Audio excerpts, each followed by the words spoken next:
ഇത്ര ധൃതി വെച്ച് എങ്ങോട്ടാ? മരിക്കാൻ. കോടതിയിലോട്ട്. അല്ല പിന്നെ എന്നെ എന്റെ ഓഫീസിൽ ഇറക്കി വിട്ടിട്ടല്ലേ ഉണ്ണിയേട്ടൻ പിന്നെ പോകുന്നത്? ആ പതിവ് ഞാൻ നിർത്തി. നിർത്താൻ എന്താ സർക്കാരിന്റെ ആനുകൂല്യമാണോ?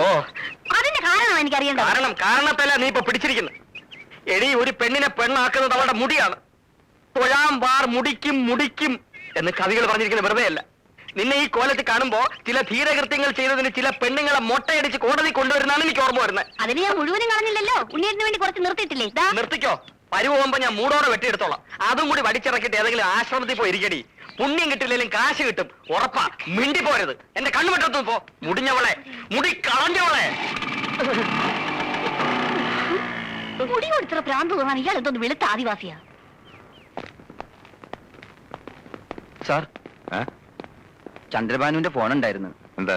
സാറിന്റെ വൈഫിന് പെട്ടെന്ന് എന്തോ സുഖമില്ലാണ്ട് ഹോസ്പിറ്റലിൽ അഡ്മിറ്റ് ചെയ്തു.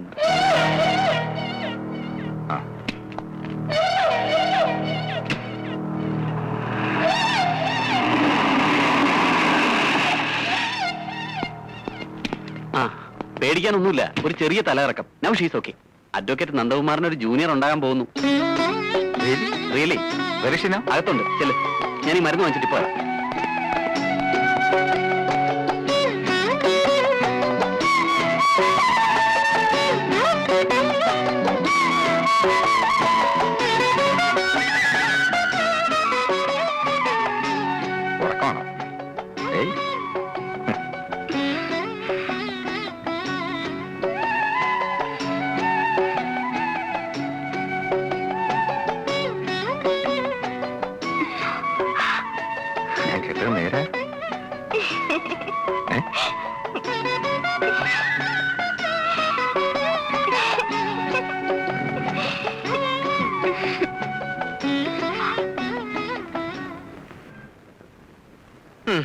അടുക്കളയെ ചമ്മന്തി അരച്ചരച്ച് എന്റെ നഖം തേഞ്ഞില്ലാണ്ടായി. നീ നിന്റെ നഖത്തിൽ പെയിന്റ് ഒടിച്ചോണ്ട് വിടുന്നോ? എന്റെ ഒരു തലയിലെഴുത്ത്. എന്റെ നന്ദന്റെയും കല്യാണങ്ങൾ തമ്മിൽ 3 ദിവസത്തെ ഗ്യാപ്പേ ഉള്ളൂ. അവന്റെ കുഞ്ഞിന് 6 മാസമായി. ഇനി 6 മാസം കഴിയുമ്പോ ആ കൊച്ചിന് 1 വയസ്സാവും. അതൊരു വലിയ കാര്യമൊന്നുമല്ല. അമ്മേ എന്നുള്ള വിളി കേൾക്കാൻ നിനക്ക് ആഗ്രഹമില്ലെങ്കിൽ അച്ഛാ എന്നുള്ള വിളി കേൾക്കാൻ എനിക്ക് ആഗ്രഹമുണ്ടടി. അമ്മേ എന്നൊരു വിളി കേൾക്കാൻ എനിക്ക് ഒട്ടും ആഗ്രഹമില്ല. എന്റെ കൊച്ചനെ മമ്മീന്ന് വിളിച്ചാ മതി. മമ്മിന്നോ മങ്കിന്നോ നിനക്ക് ഇഷ്ടമുള്ള പോലെ വിളിപ്പീര്. പക്ഷെ ആര് വിളിക്കൂടി? എന്തോ ഇത്ര ധൃതി? മാരീഡ് ലൈഫ് ശരിക്കും എൻജോയ് ചെയ്തിട്ട് മതി ഒരു കുട്ടിയൊക്കെ. അയ്യോ, ഈ മൊട്ടത്തലയും കൊണ്ട് എൻജോയ് ചെയ്തേച്ചാലും മതി. ഞാൻ മുടി മുറിച്ചതിനെ ചൊല്ലി മേലാൽ എന്നെ കുറ്റപ്പെടുത്തരുതെന്ന് ഉണ്ണിയേട്ടനോട് പല അയ്യോ, ഞാൻ നിർത്തി. നിന്റെ നഷ്ടപ്പെട്ട മുടിയെ പറ്റി ചിന്തിച്ച് ടെൻഷൻ അടിച്ച് എന്റെ മുടി കൊഴിയാൻ തുടങ്ങി. അല്ലേ, ഞാൻ ഒരു കാര്യം ചോദിക്കാൻ മറന്നു. പിന്നെ കൂടെ പറപ്പാണല്ലോ. നീ ഇന്ന് ജോലിക്ക് പോകുന്നില്ലേ? നഖത്തിന് വൈറ്റ് വാഷൻ ചെയ്തോണ്ട് വിടുന്നാ മതിയോ? അയ്യോ, അത് ഞാൻ പറഞ്ഞില്ലേ. ഇന്നാ ഞാൻ റിലീവ് ചെയ്തു. റിലീവ് ചെയ്തോ? എംപ്ലോയ്മെന്റ് എക്സ്ചേഞ്ച് വഴി ലീവ് വേക്കൻസി ആയിരുന്നല്ലോ എനിക്ക് പോസ്റ്റിംഗ്. ലീവ് വേക്കൻസിയോ? ലീവ് എടുത്താൽ ഇന്നലെ വന്ന് ജോയിൻ ചെയ്യും. വേറെ ആള് വന്ന് ജോയിൻ ചെയ്തെന്നോ? നീ എന്തുവാടി പറയുന്നേ? ഇതെന്താ പുതിയൊരു കാര്യം കേൾക്കുന്ന മാതിരി? ആലോചനയും കൊണ്ട് വന്ന ബ്രോക്കർ പറഞ്ഞില്ലേ താൽക്കാലിക നിയമനമാണെന്ന്? ഇല്ല. പറഞ്ഞാണ് ഉണ്ണിയേട്ട മറന്നതാ. മറന്നല്ല. എന്റെ ദൈവമേ, മുടിയും പോയി, ജോലിയും പോയി. പിന്നെ കുട്ടിയുടെ കാര്യം പറഞ്ഞല്ലോ. എനിക്ക് പ്രസവിക്കാനേ മനസ്സില്ല. അയ്യോ, ഇപ്പൊ കുട്ടിയും പോയി. പ്രസവിക്കാത്ത മൊട്ടച്ചി നിന്നെ ഡൈവേഴ്സ് ചെയ്തിരിക്കുന്നു. ഡൈവേഴ്സ് ചെയ്യാൻ ഞാനും കൂടെ ചിന്തിക്കണം. എനിക്കാണെങ്കിൽ അങ്ങനെ ഒരു ഉദ്ദേശമേ ഇല്ല. അയ്യോ, ഇപ്പൊ എന്റെ ജീവിതവും പോയി. എന്തെങ്കിലും മിണ്ടി പോയിട്ടുണ്ടെങ്കിൽ കുന്ത എടുത്ത് വാക്കാത്ത വെച്ചോളൂ. എന്റെ ഫ്ലൂട്ടും പോയി.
ഇന്നെന്താ ഊണും ഉറക്കൊന്നും ഇല്ലേ? ഞാൻ കുറച്ച് ലേറ്റ് ആവും. ചോറ് ഉടമ്പി വെച്ചിട്ട് നീ കിടന്നു. ഇതെന്തായി കുത്തിക്കുറിക്കുന്നത്? തിങ്കളാഴ്ച ഗായത്രി മീനോൻ കൊലക്കേസിന്റെ വിസ്താരം തുടങ്ങാം. അതിന്റെ നോട്ട്സ് പ്രിപ്പയർ ചെയ്യാ. അപ്പൊ എനിക്കും വരാലോ വിസ്താരം കേൾക്കാൻ? ഓ, കൊണ്ടുപോവാമേ. ഇപ്പൊ എന്നെ പൊന്നു പോയി കിടന്നു ഉറങ്ങിയാട്ട്.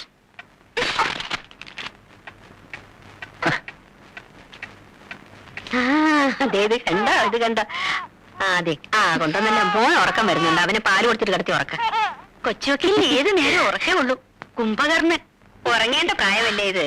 ഉറക്കത്തിലാ കുഞ്ഞുങ്ങൾ വളരുന്നത്. കൊണ്ട് കിടത്ത.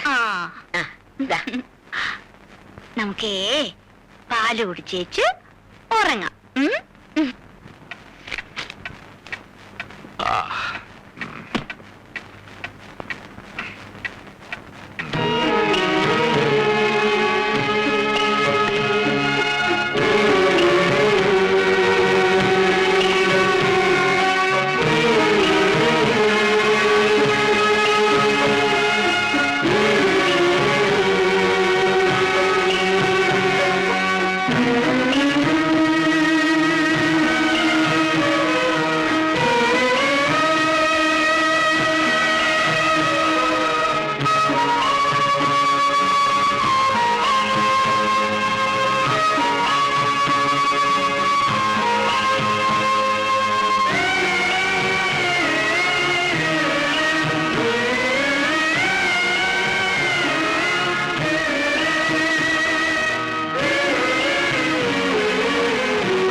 Mister Nandakumar, advocate.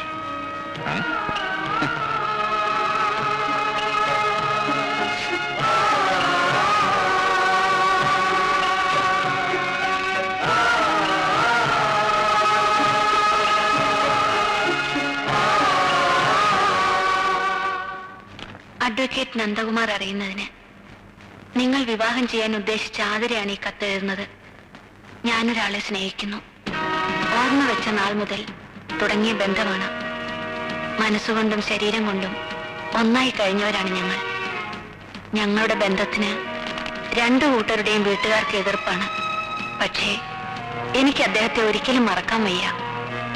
സമൂഹത്തിൽ നിലയും വിലയുമുള്ള നിങ്ങളെ വഞ്ചിക്കാനാവാത്തത് കൊണ്ടാണ് ഞാൻ എല്ലാം തുറന്നെഴുതുന്നത്.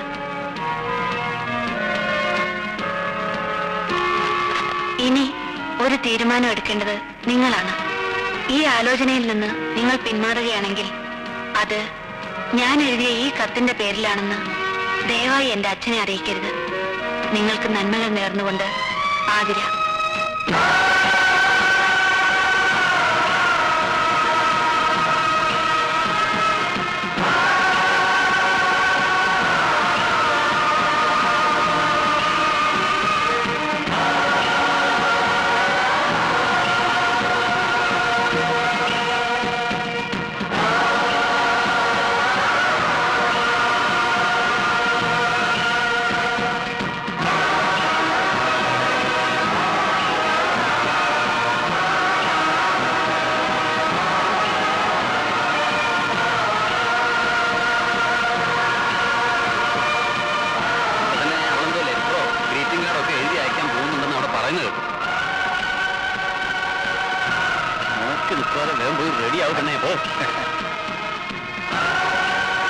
എന്റെ മനസ്സിൽ മറ്റൊരുവന്റെ ഓർമ്മകളില്ലെന്ന് നന്ദേട്ടൻ എങ്ങനെ അറിയാം?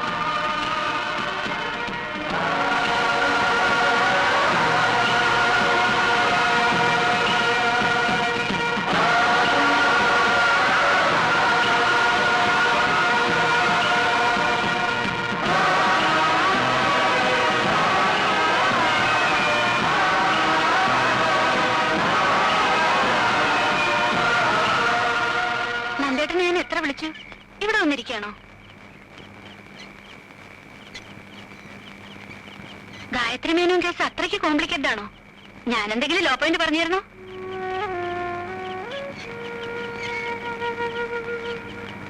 എന്ത് പറ്റി നന്ദേട്ടാ? ഒന്നുമില്ല. വല്ലാത്ത ടെൻഷൻ ഉള്ളതുപോലെ. ആലോചിച്ച മതി, വന്ന് കിടക്ക്. നീ കിടന്നോ, എനിക്ക് ഉറക്കം വരുന്നില്ല. എന്നാ ആലോചിച്ചോളൂ, ഞാനൊരു ശല്യമാവുന്നില്ല.